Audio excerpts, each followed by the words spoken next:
Hey guys, कैसे हो आप लोग। दिस इज योर नीलेश भैया। बहुत बहुत स्वागत है आपका हमारे इस यूट्यूब चैनल पे। दोस्तों, अभी जो आप ये स्क्रीन पे देख रहे हो, ये नीचे आप लोग देख सकते हो, ये यूपी बोर्ड का क्लास 10th वालों के लिए बोर्ड द्वारा जारी। जी हाँ मेरे दोस्त, यूपी बोर्ड ने खुद ये आप लोग देख सकते हो, ये बोर्ड परीक्षा 2023 के लिए ऑफिशियली मॉडल पेपर जारी किया है। और ये एक मेरे पास जो PDF है, ये आप लोग का बोर्ड परीक्षा 2023 के लिए जो 30% सिलेबस कम कर दिया गया था। आप लोगों में से बहुत सारे लोग नहीं जानते होंगे और यहाँ चौंकेंगे भी। जी हाँ मेरे दोस्त, आप लोग की जो बोर्ड परीक्षा 2023 होने वाली है, इसके लिए 30% सिलेबस कम कर दिया गया था। बोर्ड परीक्षा 2022 में जैसे 30% कम किया गया था, उसी के अनुसार 2023 बोर्ड परीक्षा के लिए भी 30% सिलेबस कम कर दिया गया था। उसी से रिलेटेड मेरे पास ये हिंदी का पूरा आप लोग का सिलेबस है कि इसमें क्या क्या मतलब चीज़ें कम की गई है। अगर आपको अभी भी कोई डाउट है तो आपको कोई दिक्कत नहीं, अगले 2 मिनट के बाद मैं आपको ये भी बता दूंगा कि आपको कैसे डाउनलोड करना है। ये आप यूपी बोर्ड की ऑफिशियल वेबसाइट से ये जो 30% सिलेबस कम किया गया है इसको, और साथ में ये मॉडल पेपर भी डाउनलोड कर सकते हो। देखो, इस वीडियो में मैं आप लोग को ये पूरा का पूरा बताऊंगा कि जो मॉडल पेपर है, यानी इसी के अनुसार आप लोग का बोर्ड परीक्षा 2023 का पेपर बनेगा। ये भी आप सब लोग जान गए होंगे अभी तक बहुत सारे लोग कि बोर्ड परीक्षा 2023 का पेपर पैटर्न क्लास 10th का बदल चुका है, जिसमें आप लोग का शुरू में हर एक सब्जेक्ट में 20-20 मार्क का ऑब्जेक्टिव क्वेश्चन पूछा जाएगा, जिसका आंसर आपको OMR शीट पे देना होगा। इसी कारण जो आप लोग के लंबे लंबे जो प्रश्न हैं उनका भी थोड़ा मतलब पैटर्न में चेंजेस हुआ है। तो चलो, हिंदी में मैं पूरा का पूरा आपको बताऊंगा कि क्या क्या चीज़ें आएंगी, क्या क्या चीज़ें आपको याद रखना है, कौन कौन सी चीज़ें निश्चित हैं जो इस बार आएंगी। ठीक, तो चलो, सबसे पहले मैं यहाँ आपको ये बता देता हूँ कि जो आप लोग का हिंदी में 30% सिलेबस कम हुआ था, उसमें क्या क्या कम हुआ है, आपको क्या क्या चीज़ें नहीं पढ़नी है। उसके बाद मैं आपको बता दूंगा कि इसको डाउनलोड भी आपको कैसे करना है। तो देखो, आपको यहाँ पे सबसे पहले यहाँ पे देखो, मैं आपको इधर आता हूँ। देखो, यहाँ मैं इस बगल आ जाता हूँ। यहाँ पे देखो, यहाँ थर्ड पेज पे है कि 30% कम किया गया पाठ्यक्रम। ठीक है, 30% कम किया गया पाठ्यक्रम। और इसमें क्या क्या किया गया है कम। तो गद्य में देखो क्या लिखूं, जो पद्मलाल पूनालाल बख्शी जी का चैप्टर है, क्या लिखूं आप लोग के गद्य पाठ में। और ईर्ष्या तू न गई मेरे मन से, रामधारी सिंह दिनकर जी का है। और पानी में चंदा और चांद पे आदमी, ये 3 चैप्टर आपको खत्म कर दिया गया है। इन 3 चैप्टर से आप लोग के बोर्ड एग्जाम में कुछ नहीं पूछेगा। जी हमें दोस्तों, इन 3 चैप्टर से आप लोग के बोर्ड एग्जाम में न तो गद्यांश संबंधित, आप लोग जानते हो कि संदर्भ व्याख्या संबंधित प्रश्न आता है, न वो पूछेगा, न इन 3 लेखकों से संबंधित कोई भी प्रश्न लाइक रचना या विधा से संबंधित पूछेगा। ठीक है, और न ही इनका जीवन परिचय आप लोग के बोर्ड एग्जाम में पूछा जाएगा। तो ये याद रखना, ये 3 चैप्टर आप लोग के गद्य पाठ से पूरे के पूरे खत्म है, इनसे कुछ नहीं पूछा जाएगा। और पद्य पाठ में पद्य यानी इसको जिसको आप काव्य भी बोल सकते हो, पद्य में क्या क्या चीज़ें कम की गई है, तो यहाँ पे आपको ध्यान देना जरूरी है। देखो, 1 2 3 4 5, ये 5 चैप्टर है। ठीक है, लेकिन ये 5 चैप्टर पूरी तरह से ख़त्म नहीं किए गए हैं। यही बहुत सारे लड़के यहीं पे भूल कर रहे हैं। ये जो 5 चैप्टर है, ये पूरी तरह से ख़त्म नहीं किए गए हैं। क्यों? क्योंकि देखो, इसमें जो ये एक आप लोग का ये अशोक वाजपेयी जी का है। ठीक है, हाँ शायद अशोक वाजपेयी जी का ही होगा, मैं देख लेता हूँ, एक मिनट, मैं भी भूल रहा हूँ इधर। अशोक वाजपेयी इसमें है क्या? नहीं, अशोक वाजपेयी नहीं, सॉरी। ये जो केदारनाथ सिंह है, इनका ये एक चैप्टर है नदी, आप लोग के काव्य पाठ में यानी पद्य पाठ में, यही 100% ख़त्म किया गया है। ठीक है, नहीं तो 100% काव्य वाले पाठ में कोई भी चैप्टर ख़त्म नहीं किया गया है। अब आप लोग कहोगे तो यहाँ तो कई चैप्टर हैं, तो देखो कई चैप्टर हैं, तो देखो जैसे सुमित्रानंद पंत जी का एक है चंद्रलोक में प्रथम बार। तो देखो, सुमित्रानंद पंत जी ने आप लोग के काव्य पाठ में चंद्रलोक में प्रथम बार लिखा है। और यहाँ देखो, यहाँ आओगे, मतलब ये जो आप लोग को पढ़ना है वो क्या पढ़ना है, चींटी। तो चींटी और चंद्रलोक में प्रथम बार, ये 2 आप लोग के सिलेबल मिल जाएंगे। मतलब एक ही चैप्टर में 2 चीज़ें हैं, तो उसमें से चंद्रलोक में प्रथम बार को ख़त्म कर दिया गया है, लेकिन चींटी को आपको पढ़ना है। ठीक है, तो इसीलिए आप चींटी से संबंधित आप लोग के बोर्ड एग्जाम में पद्यांश आ सकता है, यानी संदर्भ व्याख्या करने का, लेकिन चंद्रलोक में प्रथम बार नहीं आएगा।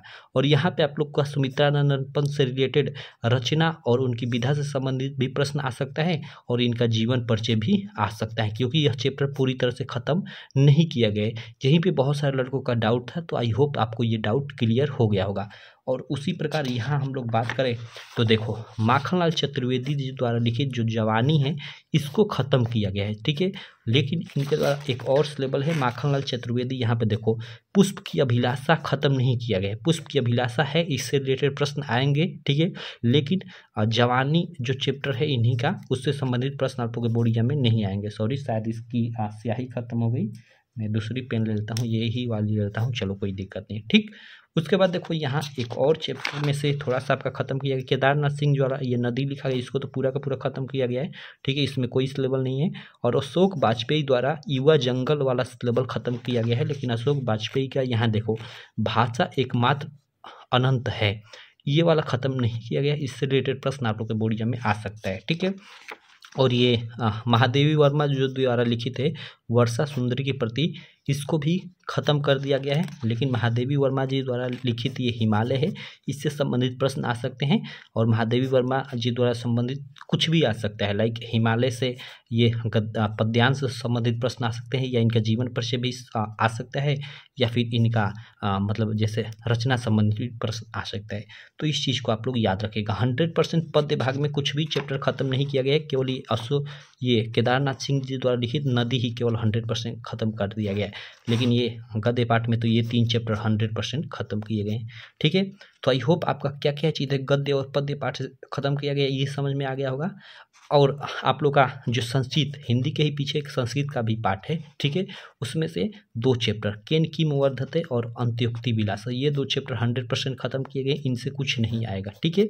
उसके बाद संस्कृत हेतु और मतलब संस्कृत के व्याकरण संबंधित, तो समास में कर्मधारय समास और बहुब्रीहि समास से संबंधित प्रश्न नहीं आएगा, संधि में वृद्धि संधि से संबंधित प्रश्न नहीं आएगा, सर्वनाम में तद् और स्मद से, और धातु रूप में दृश्य और पद धातु से संबंधित प्रश्न नहीं आएगा। तो ये चीज़ है आप लोग का 30% के अंतर्गत खत्म की गई है हिंदी में, ठीक है। अब चलो यहाँ पे जो चीज़ें खत्म की गई वो तो हो गई, चलो, लेकिन आपको इसको कैसे डाउनलोड करना है और कैसे आप लोग का बोर्ड परीक्षा 2023 का पेपर आएगा, तो चलो मैं आपको बताता हूँ। पूरा का पूरा ये मॉडल पेपर है मेरे पास, लेकिन उससे पहले मैं आपको बता दूं कि ये मॉडल पेपर आप डाउनलोड कैसे करोगे, और ये आप लोग ये जो 30% सिलेबस जो कम हुआ है इसको कैसे डाउनलोड करोगे। तो देखो इसके लिए आपको सबसे पहले तो अपने फ़ोन में गूगल ओपन करना है, और उसमें आपको UPMSP टाइप करना है, ठीक है। क्या लिखना है? UPMSP, ठीक है। और आपको सर्च करना है, सर्च करोगे तो गूगल में फर्स्ट साइट खुलेगी upmsp.edu.in कर उस पर आपको क्लिक कर देना है। क्लिक करोगे तो आप यूपी बोर्ड की ऑफिशियल वेबसाइट पे चले जाओगे। वेबसाइट पे जाने के बाद आपको सबसे ऊपर 3 लाइन दिखेंगी कोने में, उस पर क्लिक करोगे तो एक महत्वपूर्ण लिंक का ऑप्शन दिखेगा, उस पर क्लिक करना है। और उस पर क्लिक करते ही आपको सारा का सारा ऑप्शन खुल जाएगा।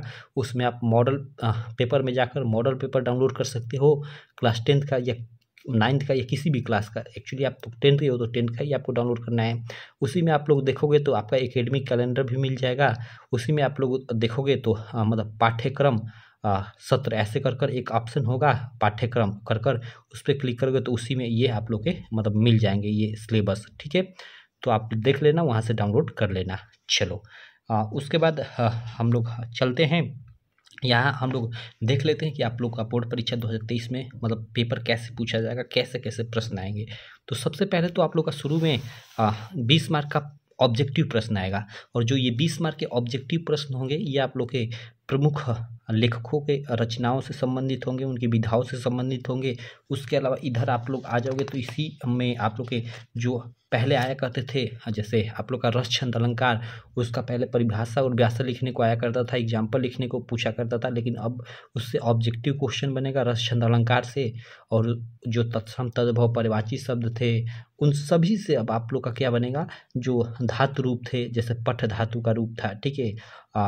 सबसे मतलब समझ जाओ कि 20 मार्क का ऑब्जेक्टिव क्वेश्चन सब मिलाकर बनेगा। इधर देख सकते हो ये 1 2 3, इधर मैं आ जाऊँ तो इधर आप लोग देख सकते हो 4 5 6 7 8, इधर आप लोग देख सकते हो 9 10, ये 11 12 13 14 15, और इधर आप लोग देख सकते हो यहाँ तक आकर ये 20 आपके ऑब्जेक्टिव क्वेश्चन समाप्त हो जाते हैं यहाँ तक, ठीक है। तो ये आप लोग का वर्णात्मक प्रश्न या खंड अ के अंतर्गत रखा गया है, और खंड ब के अंतर्गत आप लोग का 50 मार्क का सब्जेक्टिव टाइप का प्रश्न आएगा। और ये जो 20 ऑब्जेक्टिव होंगे उनका आंसर आपको OMR शीट पे देना होगा, और जो ये प्रश्न होंगे आप लोग के, ठीक है, इनका आपको कॉपी पे मतलब आंसर लिखना होगा, नॉर्मली जैसे आप लोग आंसर लिखते थे पहले, ठीक है। तो इस बार आप लोग को दो चीज़ें मिलेगी, एक तो आपको OMR शीट मिलेगी जिस पे आपको ऑब्जेक्टिव प्रश्न का उत्तर देना है, और एक आप लोग को नॉर्मल कॉपी मिलेगी जिस पे ये सब्जेक्टिव क्वेश्चन का आंसर देना है। ठीक है, तो इसमें सब्जेक्टिव क्वेश्चन में जो फर्स्ट प्रश्न होगा वो आप लोग के जो गद्य में जो भी चैप्टर हैं मतलब उनसे क्या होगा कि एक ऐसा प्रश्न पूछ देगा और इससे रिलेटेड नीचे 3 ठे प्रश्न पूछा रहेगा, मतलब एक ये गद्यांश दे देगा और इनसे रिलेटेड 3 ठे प्रश्न पूछा रहेगा, तीनों का उत्तर देना होगा। तो तीनों का उत्तर दोगे तो तीनों जो प्रश्न होंगे चूँकि वो 2-2 मार्क के होंगे तो 3 गुना के 6 आप लोग के मार्क यहाँ से क्लियर हो जाएंगे। लेकिन यहाँ अच्छी बात ये है कि यहाँ 2 आपको दिए रहेंगे, ये एक यहाँ और देखो ये यहाँ अथवा भी इसमें रहेगा, यहाँ देखो अथवा कर एक दिया है, मतलब दोनों में से कोई एक करना है आपका जो मन। उसी प्रकार इसमें दूसरा प्रश्न भी रहेगा, वो आपका पद्यांश से रहेगा, ये ऊपर वाला गद्यांश से था और जो ये दूसरा प्रश्न रहेगा आप लोग का ये पद्य पाठ से रहेगा, मतलब पद्य पाठ से आप लोग का 2 पद्यांश दे देगा, जैसे एक ये दिया है एक ये नीचे दिया है, और इससे रिलेटेड देखो ये जैसे ये प्रश्न पूछा रहेगा, इन तीनों का उत्तर देने पे आपको क्या मिलेगा कि 2-2 मार्क मिलेगा। इसमें मतलब 2 चीज़ें निश्चित है कि एक का संदर्भ पूछता है पहले प्रश्न में, दूसरे में व्याख्या पूछता है, और तीसरे में आपको कभी मतलब जैसे इसमें अलंकार पूछ देता है, और जो पद्य वाला पाठ है उससे मतलब उसमें एक छोटा सा प्रश्न बना देता है, इस प्रकार प्रश्न पूछता है। ठीक है, तो पहला दूसरा कुछ इस प्रकार के प्रश्न रहेंगे। तीसरा क्या रहेगा, तो देखो तीसरा आप लोग का जैसे हिंदी में आप लोग देखोगे पीछे संस्कृत का भी पाठ है, तो संस्कृत में मतलब उसमें भी मतलब जो नॉर्मल जैसे लाइन से जैसे देखो ये ऐसा नगरी भारतीय संस्कृत भाषाया केंद्र स्थलम अस्ति, ऐसे मतलब ये आप लोग के इसको गद्य में रखा गया है। ठीक है, और जो श्लोक है ना उनको पद्य पाठ में रखा गया है। तो इसमें से भी तीसरे में भी 2 प्रश्न पूछेगा। ठीक है, जिसमें से आप लोग का जो मतलब रहेगा तीसरा प्रश्न जो रहेगा वो आप लोग का जैसे गद्य पाठ से रहेगा, जैसे ये ऐसी लाइन्स दे देगी, इसमें भी अथवा का ऑप्शन रहेगा, मतलब ये ऊपर वाला करो ये नीचे वाला करो। ठीक है, और इसका आप लोग को क्या लिखना रहेगा, संदर्भ लिखना रहेगा और हिंदी में इसका अनुवाद करना रहेगा। तो इसका 2 3 5 यानी 2 नंबर आपका संदर्भ का और 3 नंबर हिंदी अनुवाद का, यानी 5 नंबर मिलेगा। आप दोनों में से कोई भी कर सकते हो। तीसरे बाद चौथा प्रश्न जो रहेगा इसमें 2 श्लोक दिया रहेगा। ठीक है, वही जो संस्कृत वाले आपके पीछे के चैप्टर हैं उन्हीं में से किसी का मतलब श्लोक यहाँ पे 2 श्लोक दे देगा। ठीक है, और उसी का आपको क्या करना रहेगा कि इन्हीं में से किसी एक का ऊपर करो, ये ऊपर वाला या फिर नीचे वाला, इसी में से किसी एक का आपको हिंदी अनुवाद सहित इसका संदर्भ लिखना रहेगा। संदर्भ लिखोगे उसका 2 मार्क और हिंदी अनुवाद करोगे तो उसका 3 मार्क, यानी 5 मार्क इसका मिल जाएगा। ठीक है, तो इस प्रकार ये तीसरा और चौथा प्रश्न रहेगा। पांचवा आपका प्रश्न रहेगा खंडकाव्य से संबंधित 3 मार्क का। तो खंडकाव्य चूँकि अलग अलग जिलों के लिए अलग अलग होता है, तो देख लेना आप कौन से यूपी के किस जिले से हो, आपके ज़िले में कौन सा खंडकाव्य आता है, वो खंडकाव्य आप लोग एक बार पढ़ लेना और अपने एग्जाम में लिख देना। ठीक, उसके बाद देखो 6वां प्रश्न रहेगा। ठीक है, 6 नंबर आप लोग देख सकते हो, 6 और 7 नंबर आप लोग के प्रश्न रहेंगे, वो आपके लेखक और कवि के जीवन से जीवन परिचय से संबंधित रहेंगे। जैसे 5वां प्रश्न रहेगा, सॉरी 6वां प्रश्न, 5वां तो हमने देख लिया, 6वां और 7वां प्रश्न। ओके, यहाँ पे ये 6 और ये 7 है ना, हाँ वो ये 7 है, ये बोर्ड वालों ने ठीक है ये पेपर बनाए हैं मॉडल पेपर, तो यहाँ गलत टाइपिंग किया है। ठीक है, देख लो, क्योंकि ये भी 6 लिखा है, ये नहीं सॉरी सही लिखा है, हम मैं गलत समझ रहा हूँ, क्योंकि 6 का ये क है और ये 6 का ख है। ठीक लिखा है भाई, गलत नहीं लिखे हैं। ठीक है, चलो कोई दिक्कत नहीं, मैं ही गलत था। देखो यहाँ 6 का क के अंतर्गत आप लोग का ये 3 ठे लेखकों का नाम दे देगा, जिसमें से किसी एक लेखक का आपको जीवन परिचय लिखना रहेगा और उसकी एक प्रमुख रचना, उनकी एक प्रमुख रचना का नाम लिखना रहेगा, जिसका आपको 5 मार्क मिलेगा। मतलब 3 मार्क आपको जीवन परिचय लिखने का और 2 मार्क उसकी एक प्रमुख रचना का नाम लिखने का, यानी 5 मार्क आपको मिल जाएगा। और इसी में ख प्रश्न जो रहेगा वो कवि का, किसी 3 कवि का नाम दिया रहेगा, इसमें से किसी एक का आप लोग का जीवन परिचय लिखना रहेगा और उसकी एक प्रमुख रचना का नाम आपको लिख देना है। तो आपको यहाँ से 3 2 5 मार्क मिल जाएगा। तो 6वां का क और ख कुछ इस प्रकार का प्रश्न रहेगा। ठीक है, उसके बाद देखो आप लोग का जो 7वां प्रश्न आ जाता है, 7वां प्रश्न ये निश्चित प्रश्न रहेगा कि अपनी पाठ्य पुस्तक से कंठस्थ किया हुआ कोई एक श्लोक आपको लिखना है और जो इस प्रश्न पत्र में ना आया हुआ। जैसे यहाँ पे 2 श्लोक यहाँ पे दिया था ना, इधर यहाँ पे जैसे ये श्लोक दिया था कि जैसे इसका आपको संदर्भ लिखना है और हिंदी में बात करना है, तो इन दोनों श्लोकों में से आप ऐसा नहीं कि इन्हीं को उठाकर इस श्लोक की जगह पे लिख दो तो वो आपको नंबर नहीं मिलेगा।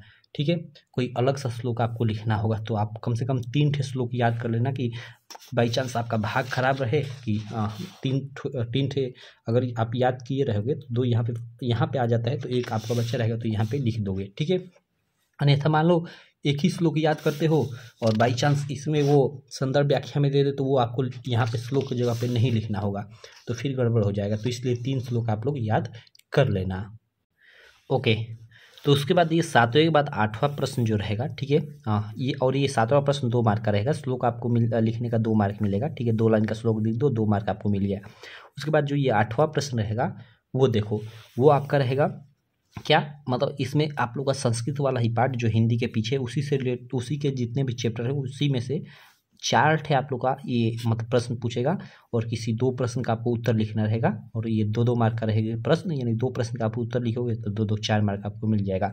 2 प्रश्न आपको छोड़ना रहेगा, 2 का उत्तर देना रहेगा, ठीक, क्योंकि यहाँ बोला कि निम्नलिखित में से किन्हीं 2 प्रश्नों का उत्तर संस्कृत में दीजिए, यानी 1 2 3 4 प्रश्न है लेकिन 2 ही का उत्तर देना है। आपको जो आ रहा है वो 2 प्रश्न कर लीजिए, सिंपल।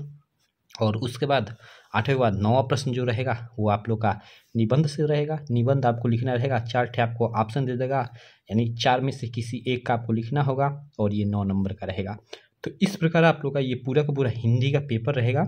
हिंदी का पेपर कुछ इसी प्रकार का आएगा, जो चीज़ें मैंने बताई एकदम सेम टू सेम D2 इसी प्रकार का आप लोग का पेपर पैटर्न होगा। बोर्ड परीक्षा 2023 का या फिर 2023 के आगे 2024 का भी अगर आपका पेपर पैटर्न 2024 बोर्ड एग्जाम के लिए नहीं बदलता है तो वो भी इसी प्रकार का रहेगा, ठीक है। तो चलो आशा करता हूँ आपको सारी चीज़ें एकदम समझ में आ गई होंगी। अब नेक्स्ट वीडियो में मैं इसका पूरा पूरा ये सोल्यूशन कर आप लोगों के लिए प्रोवाइड कर दूंगा, क्योंकि मैं इसका सोल्यूशन तो कर चुका हूँ लेकिन चलो एक बार और कर दूंगा पूरा का पूरा, ठीक। तो आशा करता हूँ आपको ये वीडियो काफ़ी अच्छी लगी होगी, सारी चीज़ें अच्छे से समझ में आ गई होगी, एक भी डाउट आपके पास नहीं होगा। अगर कोई भी डाउट है तो आप कमेंट कर दीजिएगा, अगर कोई भी डाउट नहीं है तो आप कमेंट बॉक्स में थैंक्स लिख दीजिएगा, एक प्यारा सा कमेंट मेरे लिए, ठीक है। तो चलो मैं मिलता हूँ आपसे नेक्स्ट वीडियो में, तब तक के लिए थैंक यू।